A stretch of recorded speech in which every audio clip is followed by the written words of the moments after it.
Good afternoon. Thank you. So, a quick show of hands. How many of you here or your team are actually already using Visual Studio? Thank you very much. Thank you. Well, I've been working on Visual Studio since its inception 20 years ago. And my name is Julia Lucen. I'm the Corporate Vice President for Developer Division at Microsoft. So welcome. I'd like to welcome everyone here in person, as well as the many viewers we have online. Today, we'll show you the progress we have been making in building and creating the most productive developer tools for every single developer. You can use any programming language, like Java, Python, TypeScript, obviously C#. Whether you're choosing to use a full-blown IDE or a lightweight code editor experience, we will show you how you can have a very productive experiences using our tools to program, to debug, to diagnose problems, and to work with your teammates. And you will have this experience from the very first line of code you write, all the way to diagnosing issues in live production in the cloud. We really want to empower you to build the next generation software that powers your business. Now, when I think about the progress we have been making in the last 12 months, we have been very busy. We've been busy winning new developers every day. We have seen tremendous momentum from users like you in adopting our tools. And we have just crossed 6 million monthly active users on Visual Studio on Windows. And with Visual Studio for Mac, we have also seen its user base double since we launched it 12 months ago. And then there's Visual Studio Code, which is really taking the world, by fire. It's our open source, lightweight, cross-platform editor. It is the fastest growing tool. It was only launched 18 months ago.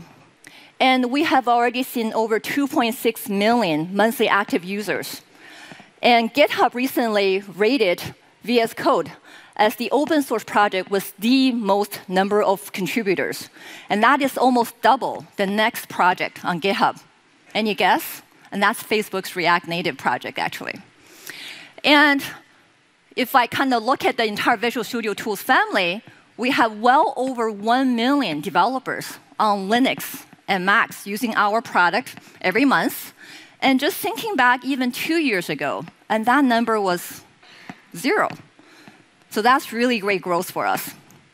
And another very popular open source project we have on GitHub, obviously, is .NET.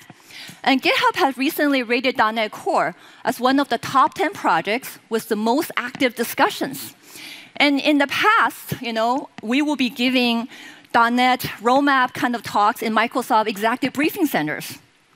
And today, you can join us on GitHub to discuss our futures together. And since .NET went open source 3 years ago, also at this particular conference, we have Red Hat, Samsung, Google, Unity, JetBrains. They have joined the .NET Foundation as part of the technical steering group. And we're really working on defining the futures of .NET together.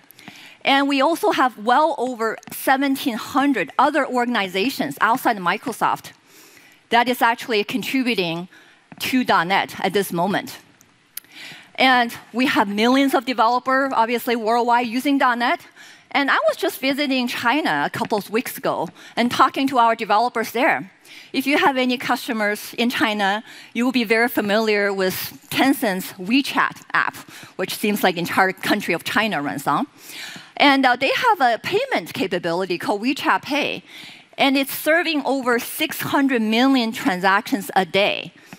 In scale, that's like at least 3 transactions from every single mobile users in the United States, that kind of scale. And they have recently decided to rebuild their WeChat Pay gateway capabilities using .NET Core. And let's roll the video to see their story.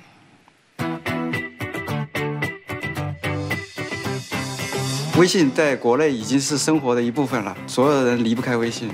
在中国，如果你没有微信支付，你寸步难行。我们是用我们最好的技术来满足快速增长的业务需求。我们服务了数十亿的用户，服务了数百万的商户。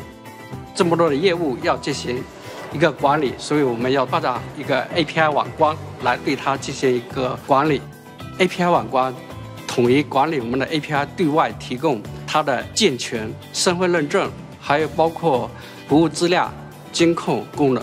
我们主要面对的问题呢，就是我们现在现存的很多 Windows 和 Linux 这种混合部署的业务环境。所以我们需要用 .NET Core 这样技术去拥抱公司的整体的生态环境。我们觉得开源更适合我们这个系统的发展，因为它是模块化的，而且更透明。.NET Core 是专门针对这种微服务现代的服务设计的一个平台。我们开发的时候都用 Visual Studio 2017，然后在 Windows 上、Win10上开发，然后直接就可以部署到 Linux。我们这些程序员热爱咱们的这个公司，因为在腾讯里面，我们可以自由的发挥我们的技术，我们可以像喜欢 Java 的、喜欢 .NET 的、喜欢 C 加的，都可以随意发挥。程序员可以在这个平台上面有施展拳脚的一些地方。我们老板有句话就是说，打造精品。通过开源，我可以和全世界的开发者合作。So we're very fortunate that we have many customers like Tencent who are sharing their success stories using .NET Core with us. And we're very passionate to continue making .NET a great open source and cross-platform framework for building all different types of applications. Mobile, cloud, Windows, gaming, you name it. In addition to .NET, we also love many other open source framework and tools, because it really empowers all of us to solve progressively more difficult problems, leveraging work that has been done by others. So today, you will see 3 demos. The common theme for the 3 demos is that you can easily pick and choose the open source component that fits your need. And we'll give you a great tool to support your choice and make you and your team more productive. We know all developers use multiple programming languages. For any given task, you will pick the right programming language and tools that's best suited for the problem that you're wanting to solve. So please welcome to stage my colleague Daniel Moss, who will show you how we'll provide you the best tool so you can get the job done faster. Daniel? That's nice. Of how Visual Studio Code, our cross-platform editor, can work across a variety of languages to make your development a breeze.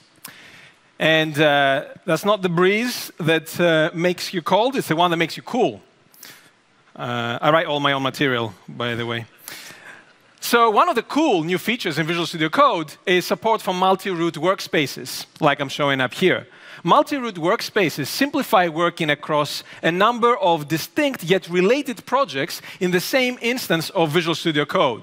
So here I have 2 projects. I have a serverless function written in Java, and I also have a set of tests for that function written in Python. So let's start on the Java side. We have announced full support for Java in Azure Functions. And that's what I have here. I have a Java Pojo, a plain old Java object, that powers a function that I'm going to later deploy to Azure. I'm working locally for now. And Visual Studio Code has had support for Java for some time. For example, you can see here rich IntelliSense, which is what you would expect. And also, if you noticed, on line 15, there is a red squiggle. So that is an error, and it's telling me that the function I'm calling is not defined. I was editing this earlier, and I got interrupted.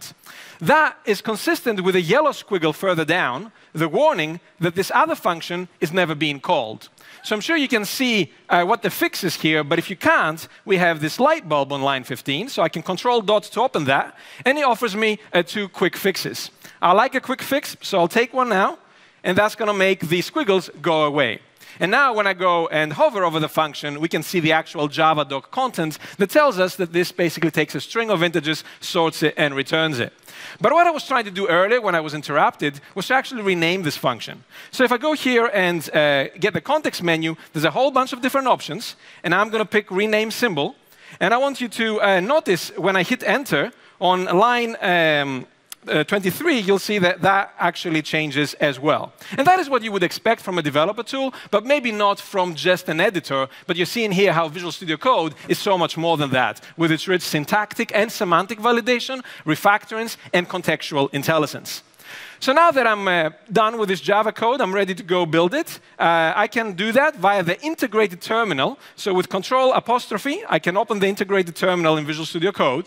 And if, like me, you don't like your terminal at the bottom, with one click, you can go and move it to the side. And then here I can use Maven to actually build this code. Now, after it builds, I'm going to go and deploy it to the local runtime for the Azure functions that I installed on this machine. And in order to do that, you don't have to learn a new workflow. It integrates with your existing workflow, because we have an extension for Maven. So if I write Maven Azure functions run, that is all it takes. And now it's deploying that function to the local runtime for Azure functions. And it's given me the output there. I'm getting that from the runtime. And it's going to give me the RESTful endpoint that it creates, the URL, that I can go and use to invoke that function. And you can see that over here in green. The way I'm going to go and invoke that function is from my Python tests, from my unit tests. So let's go and switch over to Python now. And we'll get rid of the terminal. And before I go and invoke the test, I just wanted to show you here that all the language support you expect in Visual Studio Code for any of your languages also applies to Python. So anything you would expect is here, including, for example, IntelliSense. And if you look on line 9, you'll see a green squiggle. So that green squiggle, when I hover over it, tells me I have a linting error. So basically, I'm missing some documentation for this class. So I'm just going to go and add that now with subtle hints. Yeah, thank you for that spontaneous applause. I appreciate that. So if you like that, though, you'll really like the next thing, which is when you make changes, you'll notice in the editor getter, you can see a little indicator. And if I go and click on that, it will show me an inline diff of what I have here locally versus what is in source control. And I can go and accept or revert that at this granular level. So I think that's pretty cool. So let me escape out of that now. So I can go and run the test. So notice how we have these code lens indicators on the different unit tests. And I can go and run them both. And you'll see that we'll get here the check mark that says that the unit test passed. And it was that simple to go and run those. Now, if there was some issue, I could go and debug this Python code here in Visual Studio Code by simply using the other code lens indicator, the debug test. But what if there was something in the Java function and I wanted to debug that? Can we do that? Well, if we couldn't, I wouldn't be asking the question. So I'll just switch to that. And you'll see that I've got a breakpoint here already on line 26. And if I go and F5, we will go and attach the Visual Studio Code debugger to that running function. And now, when I go on the Python side and I run the test, I'll just run one of them. Boom, we're going to go and break in that Java function. So here I can go and look at my breakpoints and my exceptions. I can look at the threads and call stacks. I can look at my locals. I can add watches. But my favorite debugging feature in Visual Studio Code is that I can see here in line the value of the variables as I debug. So if I go here and F12 and step over, you'll see that those actually update. So I think that's pretty neat. So you guys like that? Does that make sense? All right. So when you go back home, I'm sure you'll want to go and install Visual Studio Code straight away. And what you're going to get out of the box is support for Node.js and JavaScript. What you want to do is Control-Shift-X to the extensions view, and you're going to find a whole bunch of goodies there to help you with your development. For example, that Java function I was just showing you, that is this extension over here that we released recently. And earlier, when I showed you the Java language support, that is this extension down here. And that was actually a collaboration, a partnership with the community, including Red Hat, IBM, and others, to bring the power from the Eclipse Java developer tools into Visual Studio Code. And then last but not least, the Python support that I showed you, you can get that through this extension over here. Now I want to switch from these latest romances that we've got to our 30-year love affair with C++ that continues strong. And I could do that here on my Mac with the extension that we have for Visual Studio Code. But I'm actually going to switch gears. And it's more like switching vehicles, because I'm going to go from my MacBook to my Surface Book, and from Visual Studio Code to the Visual Studio 2017, our integrated development environment. So our goal for Visual Studio is for it to be relevant and useful to every C++ code base out there. And we have heard from C++ developers how you use multiple different build systems. You use makefiles, Gradle, scones, your own custom shell scripts. And you want to use Visual Studio with those code bases, but you don't want to create a Visual Studio project or have to convert to MS Build in order to do that. So that is why when you go to File, Open, you'll see a new option, Folder, instead of Project. And from that, you can browse to the root of your code base. Here, I have cloned from GitHub the Bullet 3 repo, which is a physics library for games. And once you've browsed there, you can just go and click Select Folder, and that will now bring that code base into Visual Studio so you can work with it. Now, this particular code base uses CMake, which is a cross-platform open source build system. And we have, out-of-the-box, great support for this. For example, you can see colorization and outlining. You can see CMake-specific menus at the top. And the script files, you can go and manage your builds, run your tests, manage the cache. And you can go and pick exactly which binary you want to run and debug. But the main reason that you pick CMake and that you ask for us to support it is because CMake makes it easier to target multiple platforms. And we make that even easier, exposing it for you here in the IDE through the C++ configuration dropdown. So for example, here you can see that this code base can target Linux. It can target Windows directly through these configurations. And it can also target Windows through MinGW, which is the current configuration that I have. MinGW is an open source environment that can be a first step when you're porting Unix software to Windows. So in this case, of course, I get the seamless Visual Studio IntelliSense and all the other IDE features. And if I go and hit F5, what this will do is compile this code base with a GCC compiler, then create the MinGW environment, and then launch your app with a GDB debugger. So as I hit that, we'll see the app come up, and it's a physics simulation, so it just simulates blocks falling down. So there you have it. I have a breakpoint in the exit of this app, so if I go and close it, we can go and hit that breakpoint, and now you have the power of the Visual Studio debugging experience for your MinGW code bases. So anyone that is doing MinGW out there, you're welcome. Now, one of the reasons in the past you would pick MinGW is because you had to use the GCC compiler. And you told us you want to use the Microsoft C++ compiler when you're targeting Windows, but you also have to have a compiler that is conformant with the C++ standard. It's not enough that we have superior performance, build throughput, security, and reliability characteristics. You want conformance with the C++ standard. And we heard you, and we made that a priority. So with this release, the C++ compiler is conformant with the C++ 11 standard, with the C++ 14 standard, and early next year in an update, will be fully conformant with the latest, the C++ 17 standard. And that, in fact, you can see here because this particular code base does build with our compiler. So if I go and pick the x86 debug configuration, with those 2 clicks, I've switched the entire IDE. Everything that it knows now is targeting and thinking Windows. So it's using our compiler in this case. And I mentioned about modern C++ language features. So here is one, which is const_expr. And if I go to definition with Control-click, you can see how it's defined over here. And I'm not here so I can show you that, yes, this compiles with our compiler. What I want to show you is that when we invest in conformance with the C++ standard, we don't just do it in our compiler. We also do it in our industry-leading language service. So in this example, when I go and hover over the const_expr, you can actually see its value. I'm not here debugging. This is not inspecting at runtime. The language service is evaluating this at design time and giving you that information. This is just one example, and you won't find that in any other tool out there. Now, I want to show you something else in our language service. So that's going to require me writing some code here. I know some of you are from different time zones, so you're probably thinking of sleep. So I'll just use that in there.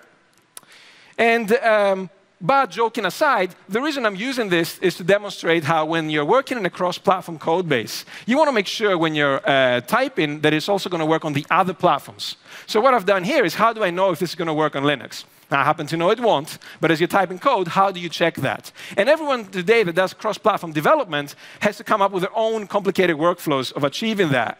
With Visual Studio, you've seen it already. It's just 2 clicks. Now that I've switched to Linux, everything, including the language service, is thinking Linux. So it's using the Linux headers and libraries. And that's why we can see here the red squiggle is telling me this will not compile. And I didn't even have to build this code base. Just that the language service, while I'm typing, I can go and check that.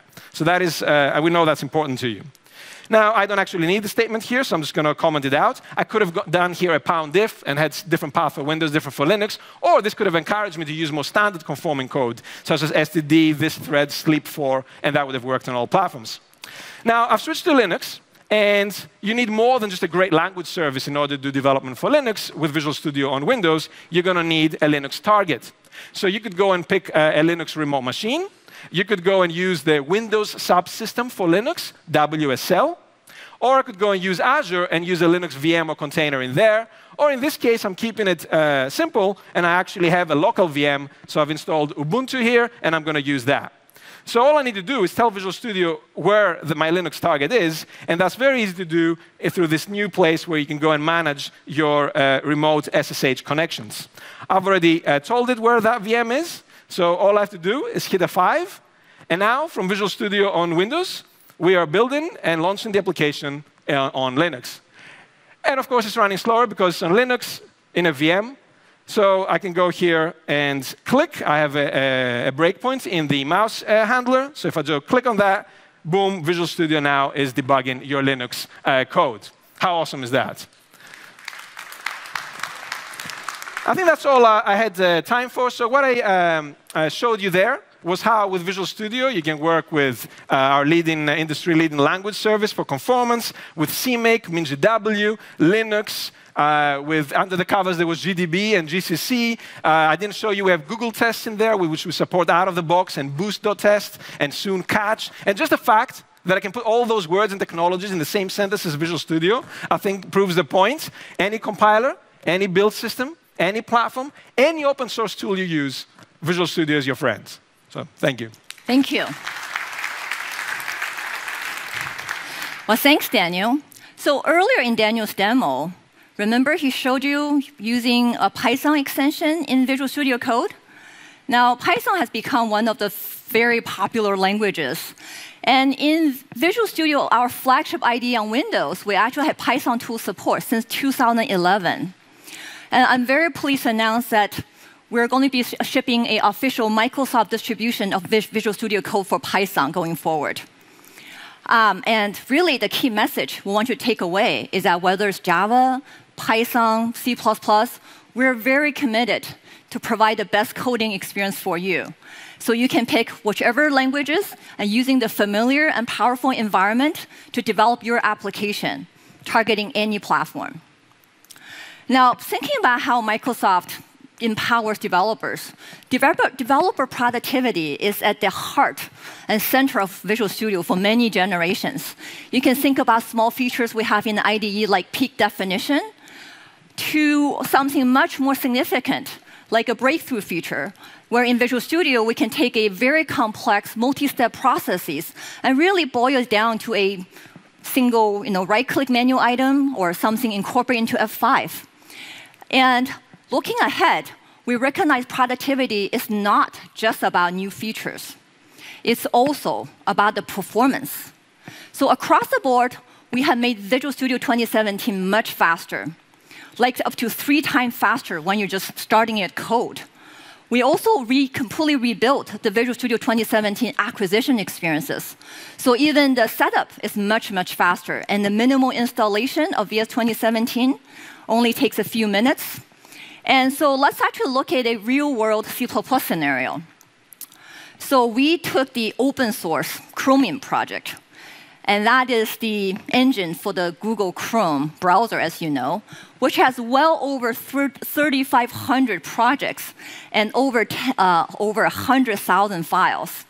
And we used it to test the performance of VS 2015 versus VS 2017. So as we can see, with VS 2017, it consumes 1/3 less memory versus VS 2015. It is 5 times faster when you perform a finding reference operation. And for a rename operation, it is 5 times faster. And when you're opening the solution, VS 2017 is nearly 20 times faster than 2015. Now, you might think that major performance wins like this only comes across major releases of Visual Studio. Well, we're actually taking performance very seriously, so we continuously work on it. So let me show you an example with the C# solution. Let's roll the video. So on the left, you have VS 2017 update 15.4. On the right, you have our 15.5 preview. Both are loading a test project with over 10,000 unit tests. And the one on the right is using our new test discovery processes, which leverage the open source C# analyzer and is populating Test Explorer. And this makes test discovery significantly faster and keeps the code in sync. And as you can watch a video, like the VS 2017 15.5 is so much faster and usable much sooner. And so we are making significant performance improvements across releases and with each one of our updates. And not only that VS 2017 now is faster, and we keep making it faster, it's also more productive at a lot of things you do every day, with features like live unit testing, much better refactoring support, and built-in Docker tool support. Now, Visual Studio continues to have the industry-leading diagnostics experiences. And from very small tweaks like run-to-click to much more significant breakthroughs, like the one we're just going to show you right now. So let's welcome Casey Anderson to stage to show you how we're bringing the power of Visual Studio's diagnostic experiences to the cloud. Casey? You thought we were like actors. Thank you. Thank you. Hi, everyone. Oh, there we go. Thank you. Hi, everyone. I'm excited to show you today how fast and simple Visual Studio can make it to fix your code issues, keep them fixed, and even fix the ones that may fall through the cracks. If you just look at my screen here,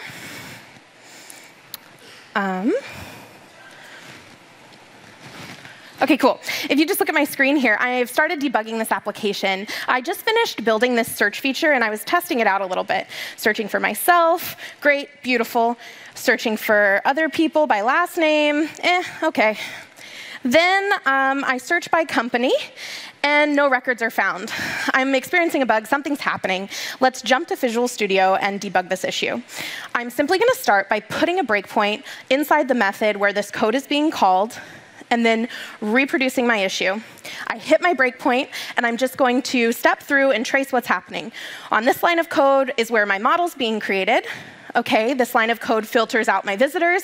And this line of code just simply returns all the visitors it found after it applied the filter. But unfortunately, no visitors are being returned. So I've now verified that, OK, my issue's with what's happening probably in filter visitors, as my model shows.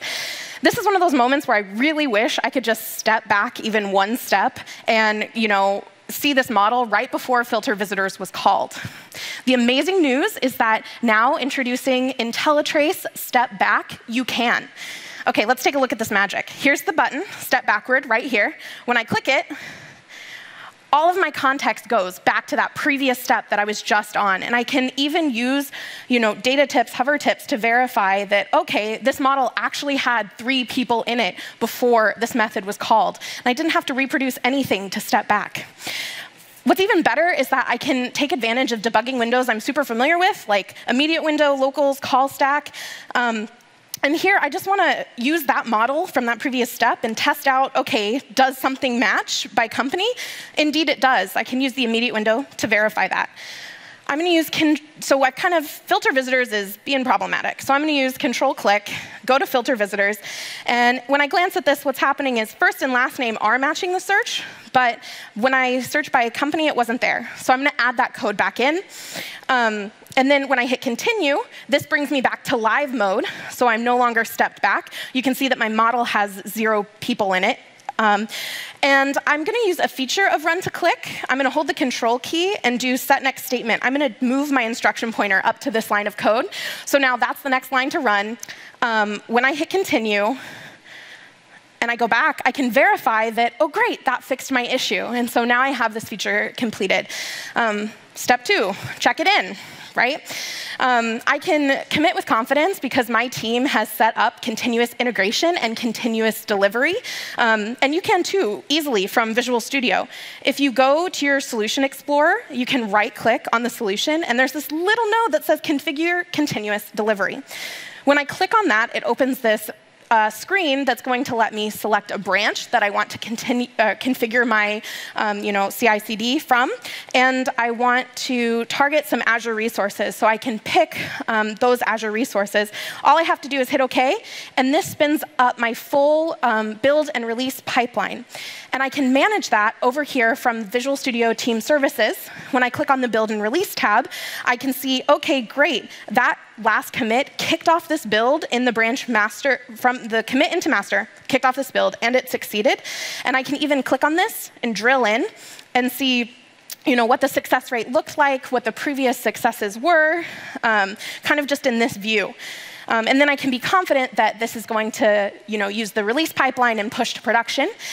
This is a simple build definition that we created, but Visual Studio Team Services Online will help. You can go in there and configure advanced settings or build definitions, if you so choose. Great. So now I'm in production, right?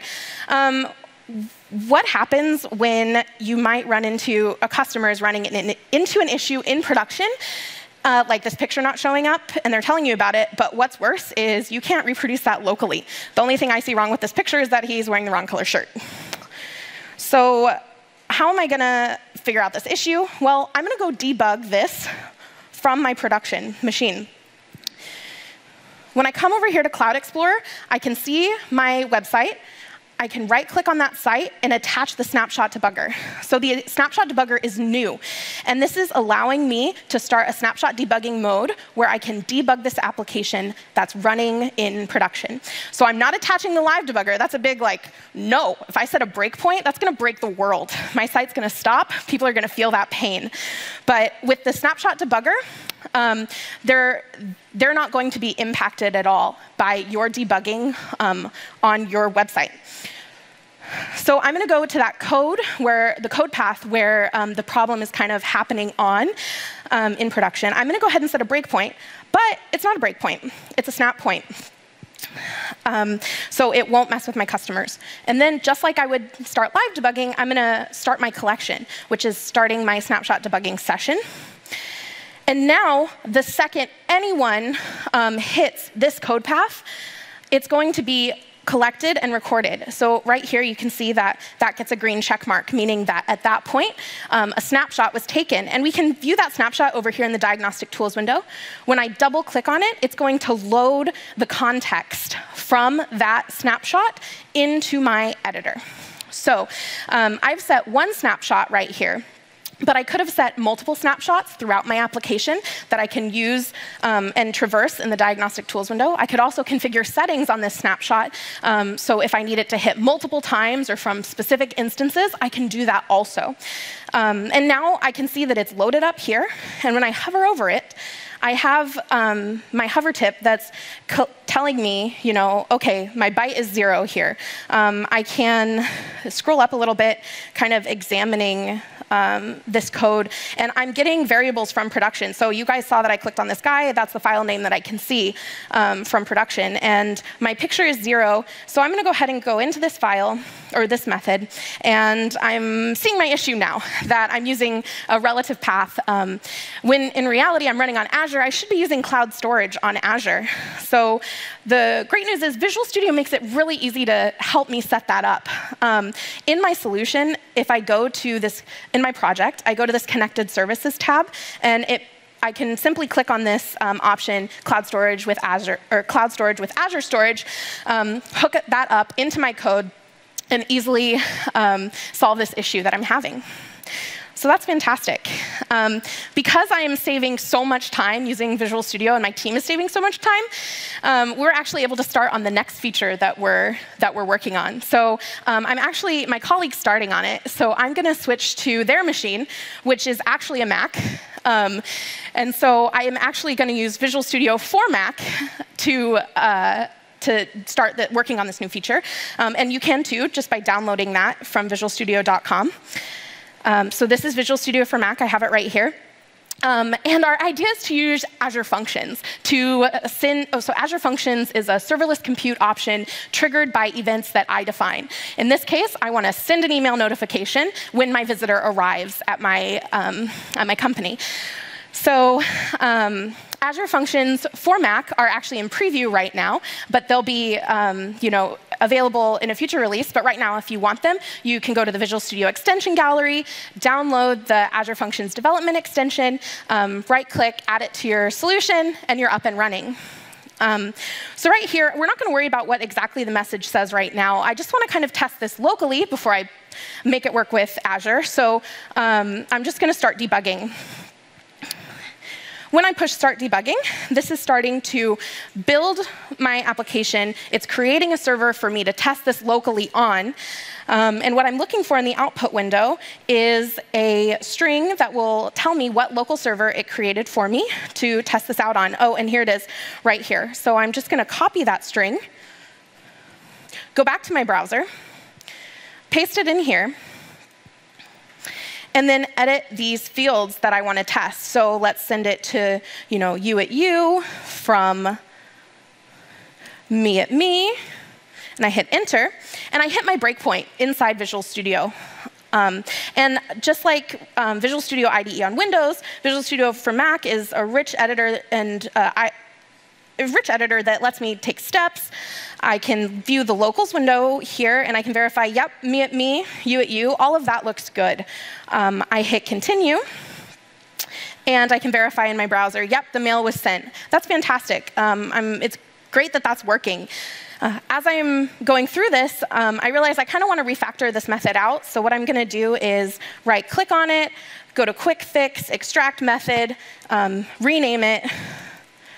Just like I have those tools available in Visual Studio IDE on Windows, I have that rich environment available in Visual Studio for Mac. Awesome. So I hope you see how fast and simple we make it to work with your code, whether it be on Mac or Windows or in the cloud. Thank you. Well, thank you, Casey. If you're planning to adopt DevOps, you can quickly set up an entire CI/CD pipeline, just like Casey has demoed.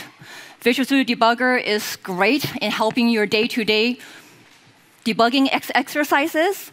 And you can use the same familiar experiences to diagnose those thorny issues in cloud, in production, and it's all done without having to impact your consumers' experiences. Now, we always say that development is not just an individual sport, but a team sport. And we just showed you a lot of cool productivity capabilities that helps individual developers to be more productive. And this morning, we showed some really cool innovations like Visual Studio Live Share and connected environment for AKS. And we're going to show you more of that. So let's welcome Amanda Silver and Scott Hanselman to the stage. They will show you as a team how we can achieve both velocity and quality. Hey, everybody. So I'm going to show you a little bit more about Visual Studio Live Share, and we're going to show a different scenario. So let me just shut down all this stuff real quick and go to my other instance here. All right. So a couple weeks ago, we launched a brand new .NET site. And the idea behind this .NET site is that we wanted to make it easier for people to learn .NET, to get architectural best practices, and download what they needed to download super quickly. Now, one of the things that we have in here is an in-browser tutorial where you can basically author code and kind of learn what it's like to code in C# or another programming language for .NET on this website. And I've been working on the front end of this website, and in particular, I've been working on the languages page. Now, one of the things that I've noticed with this page, I've been working on the front end, but not the portion that actually calls the service that does the compilation. I think there's a bug. So if I go in here and I just remove this Amelia here, this quote, and I run the code again, you can see that the error seems to be, I put it on line 5, but it's actually reporting that it's on line 8. So that seems like a bug. But I didn't write that code. My friend Scott here in Portland wrote this code. He's working in Portland. Yeah. So let me show you kind of where I call that code. So let me go back to the editor here. And you can see in this code down here, Now, this is C#. In the keynote earlier today, we were talking about JavaScript and TypeScript in VS Code. This is Visual Studio with C# and the C# language service. And what you can see here is I call the code right here with run code and model. So what I'm going to do, because I need help from Scott, who's working on the code for run code, I need his help. I'm going to go ahead and share this. So I'm just going to share this link. And what you'll see in a minute is that we'll actually get a link that I can then just go ahead and copy paste into Slack. Just 1 second. Here we go. Any minute now. Seems to be sharing. Let's see. Let's see. View. Output. I've signed in successfully. Why don't I just stop sharing? I'm just going to shut this down real quick. Reopen.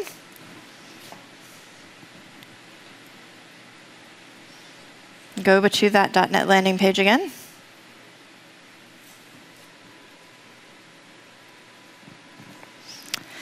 And we will click on that share link one more time. Share collaboration session.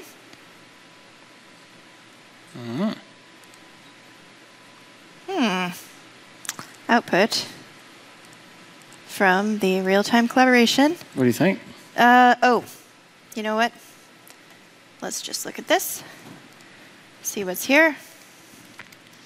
And we can see if that's hitting. So that seems to be OK. We're hitting the actual site here. So let's go here. And this must be the ID. So we'll just input that directly.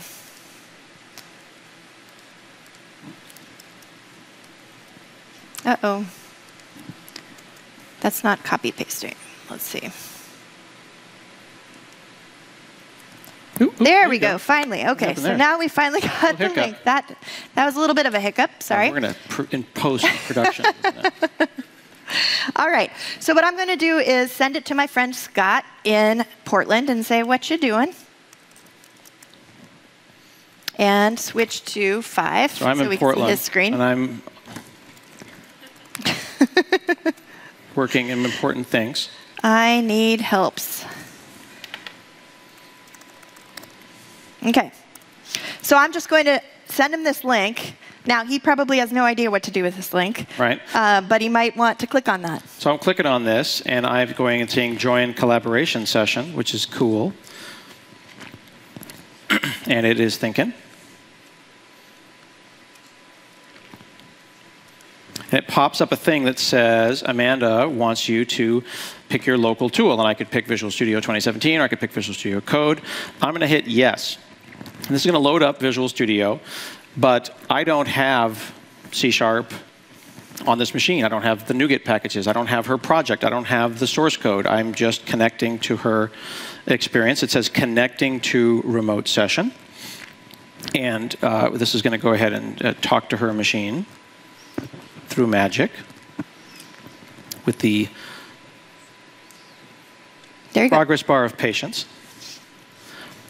And rather than just getting the file that she's in, if you look on the right here in Solution Explorer, I've got the complete context. And even before she's told me what the problem is, I'm poking around and looking at her different files. I can look at those things. It's not just kind of a collaborative code editing. OK, I see that I am in your shared thing. What is this voodoo that you're showing me here? This is magic, and it's freaking me out. All right, now you're selecting stuff, and I haven't touched my computer. Yeah, this is kind of a cool feature. So what I can do here is automatically select something with my mouse, and it'll automatically show up in your editor. Okay. So we can have a pretty high bandwidth conversation over what code is actually causing the problem here. Well, so we're on Skype now. Yeah. So now I think what's the problem is that like something about the code that I'm passing into run code seems to not be, I don't know, something's not working quite right. All right. Well, I'm on the left-hand side there, and I'm just going to say peak definition. I'm moving around and looking at stuff. I have access to all the different files. I've gone into an entirely different location. I remember writing writing this code. My code is pristine, runs as exactly as it was written. Sure. I don't see the problem, Amanda. Sure.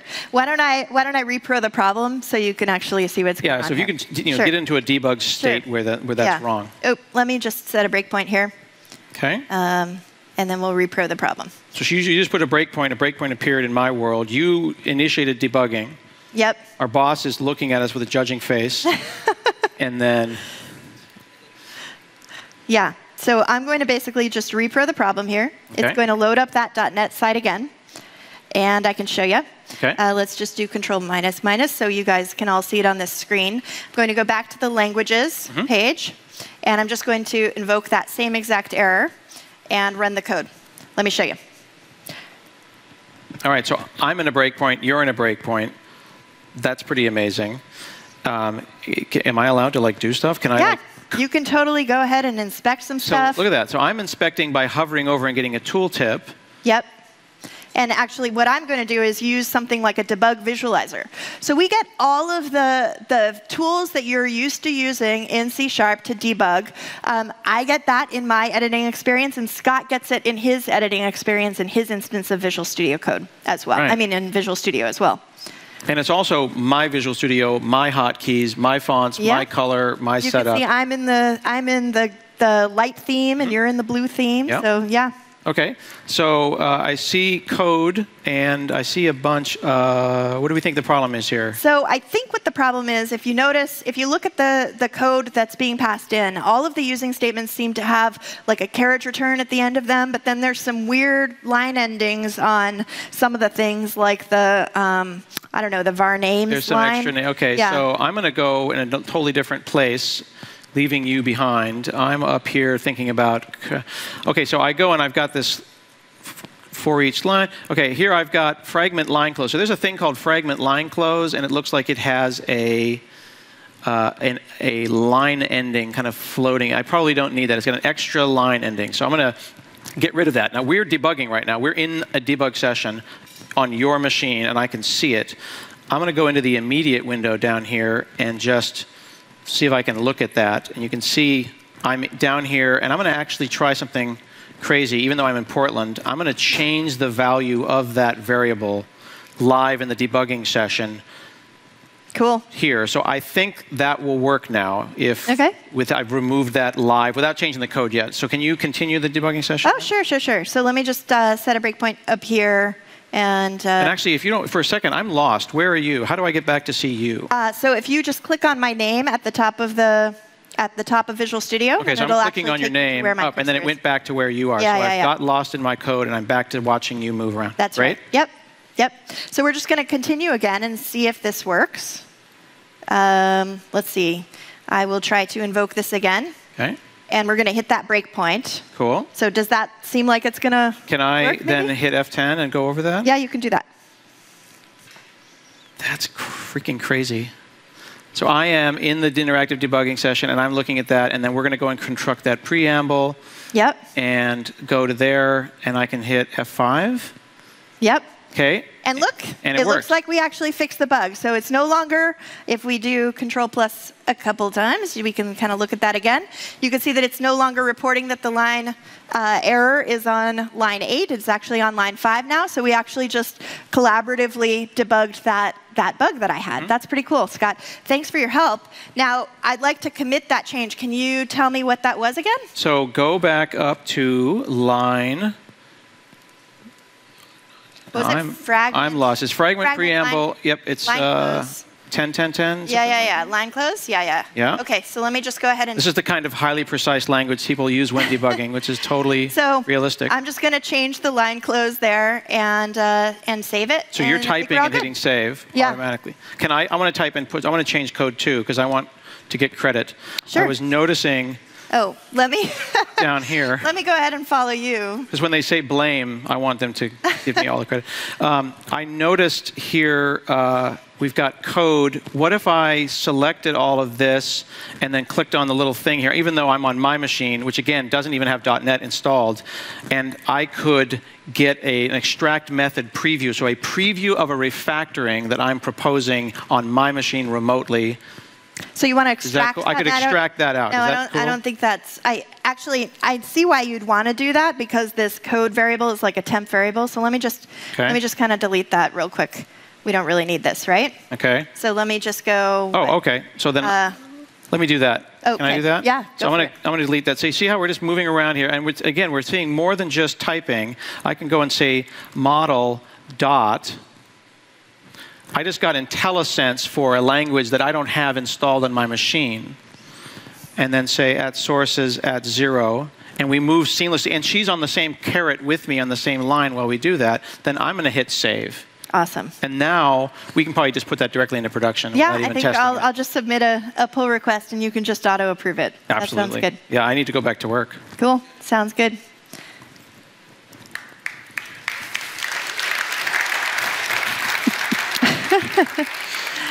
Thank you. Thank you. Thank you. All right. Cool. That's All right. cool. So with that, you guys just saw Visual Studio Live Share, which is a service that actually is available to both Visual Studio and VS Code. We will be bringing it to preview early next year. And with it, you basically get live interactive editing, live coding. You could share all of the context, but you get all of the familiarity of your own personal machine and IDE settings that are familiar to you.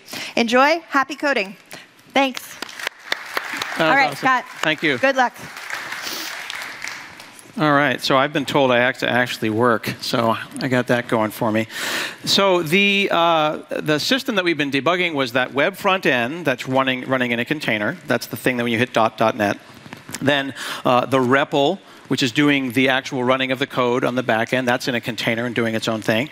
And then there's also this verification step. We want to make sure that people don't abuse that stuff and type in bad code. And all of that is running in Visual Studio. We saw a little bit about this in the keynote, but I want to dig into it a little bit more. When I go up here and say IIS Express and say connected environment for AKS, I can go and pick the .NET site. But I want to point this out. I get my own space. We didn't have enough time to talk about it earlier, but this idea that I've got a team with n number of people, 15, 20, 30 people.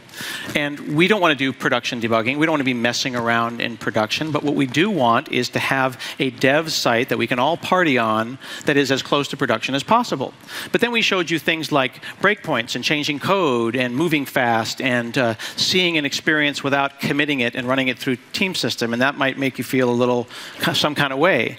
And what I want to show you is that you can actually have a fantastic experience inside of Visual Studio, even though you're going to be using Kubernetes. Now, Kubernetes here, on this one, we've got that REPL, we get the tutorial, the landing page, the web page. I'm caring right now about the REPL and how it interacts with these other systems. I am actively working on the REPL application. In this case, it's written in .NET. I'm going to call other systems. You see right there where it says http://validation. It doesn't say validation.obscure.azure.url.io.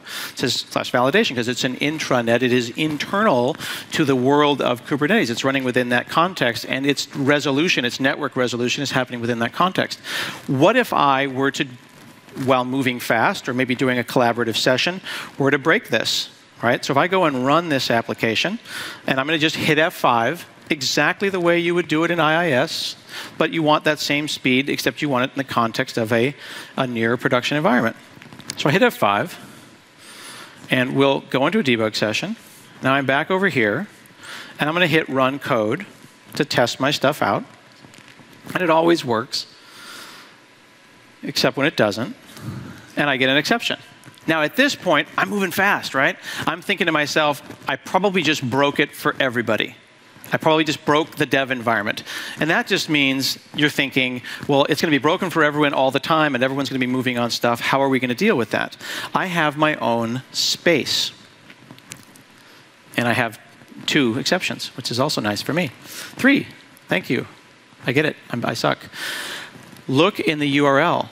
It says Scott dash, and then the connected environment URL. The name of my space is where I stay.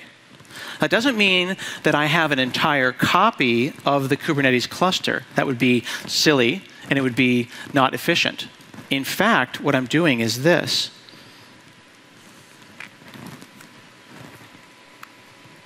Amanda has a good experience with a system that looks a lot like staging, the development environment that we're working on. But because I said Scott hyphen at the top there, I still have the same front end. This is important. I'm using the same front end, the one that we have as a group decided mattered, that is stable.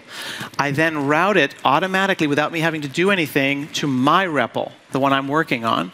And then that goes to the verification system that everyone works on as well. So I've literally swapped out a hot swap of that container. I can prove that by removing Scott from the URL and just hitting the top end, hitting run code, and I see that it in fact works. I broke my world, my space, but I didn't break it for everyone else. So you get the best of that inner loop, that edit, compile, debug, move fast. But think about how you do this ordinarily. I spent the last week building a Kubernetes cluster on the metal on a Raspberry Pi so that I could see what's involved. You make a change, you bump a version number, you build a Docker image, you push the Docker image up to a container registry, you run a webhook to let them know to pull that down from the container registry, you wait for the system to pull the registry down, and then browse it, da-da-da-da-da-da.